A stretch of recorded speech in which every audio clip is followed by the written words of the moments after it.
Now, being a digital native generation, it is through the social media that Gen Z movement fueled to protest. No physical meetings, just communication through the internet, majorly the X platform. On our special feature tonight, on Events 2024, we bring you the roadmap of what triggered the nationwide leaderless Gen Z protest that later turned to riots, demanding accountability from political leaders.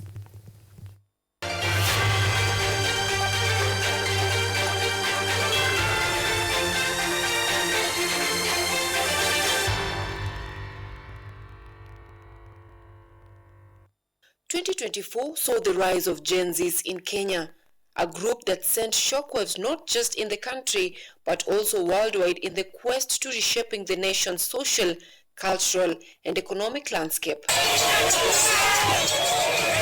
The tabling of Finance Bill 2024 in Parliament on 9th May 2024 was not business as usual here in Kenya. The amendment of taxes to cater for the country's budget instead of borrowing, as was proposed by President William Ruto, was not well received by a big number of Kenyans.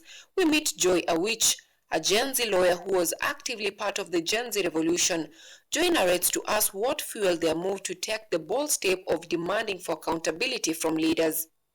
As a young Kenyan, starting off my career or being at the point where it has picked and now starting to pay serious taxes at that point, so it was very personal, and that's why people came out, because most of us were starting off our careers, most of us are just starting to even see the fruits of your labor, and then we have this draconian bill that was coming in and was about to be passed into law that was then throwing us in a fix to imagine what will our futures look like. What began as random posters written "Reject Finance Bill" to challenge members of parliament to reject the bill before its signing to law seemed to be falling on deaf ears. Gen Zs, backed by millennials in frustration, took it upon themselves to educate the general public on the finance bill in different native languages, including sign language across social media platforms like TikTok and live Twitter sessions.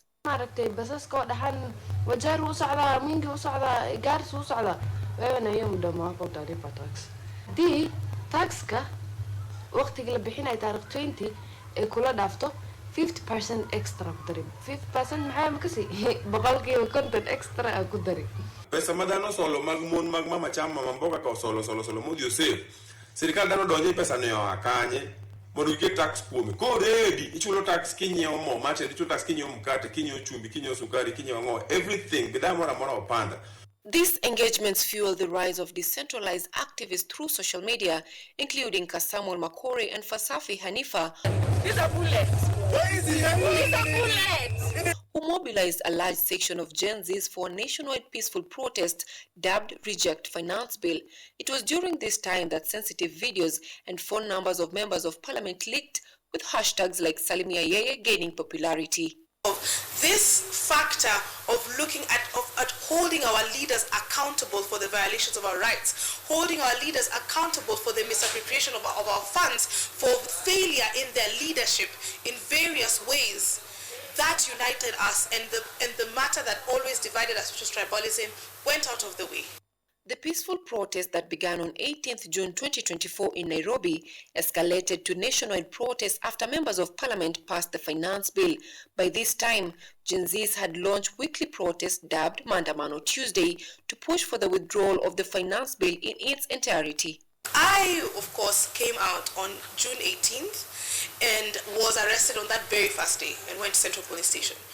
But that didn't stop us. That did not stop us, and we continued precisely because it stopped being just about that.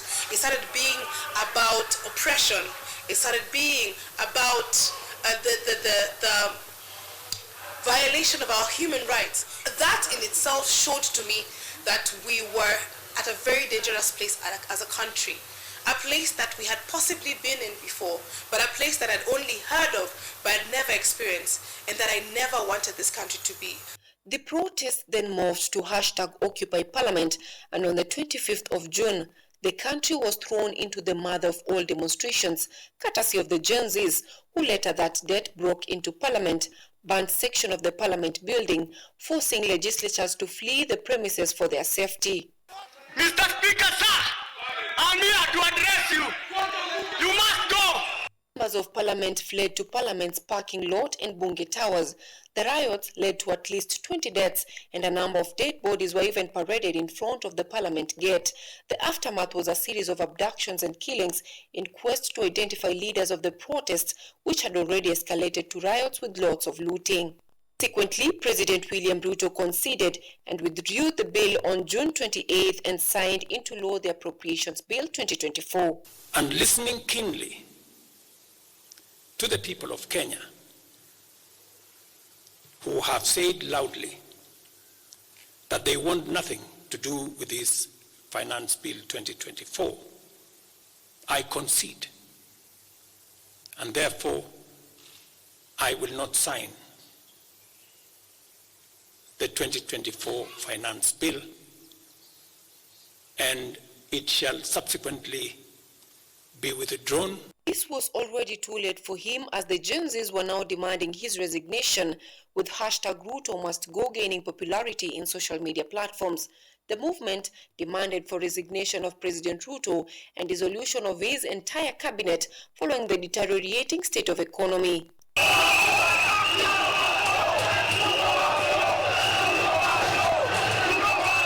But the leaderless nature of the Gen Z movement was the beginning of their downfall. President Ruto called for a dialogue to address the state of the nation, but there was no one on the other side of the table. The opposition took the opportunity and negotiated with President Ruto, leading to the dissolution of the entire cabinet on July 11, leaving behind Prime CS Musalia Mudavadi and then Deputy President Rigathi Gachagua. A new cabinet was appointed, and therein, the opposition garnered 4 slots in the new cabinet with 0 Gen Z. However, Joy still believes there is hope in the movement. I do believe that this is something that we'll see again. I believe that I hope that even in my old age, I'll be able to witness something like this happening again for different reasons, not for the same reasons. I want to see a better Kenya. I want to see a change in my leadership.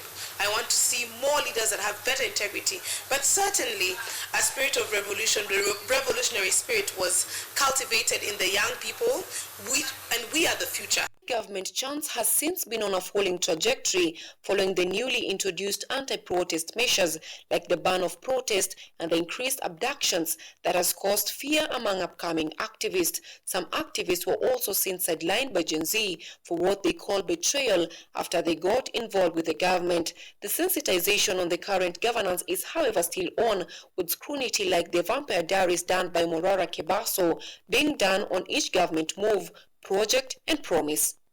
Anyango Sylvia, KUTV.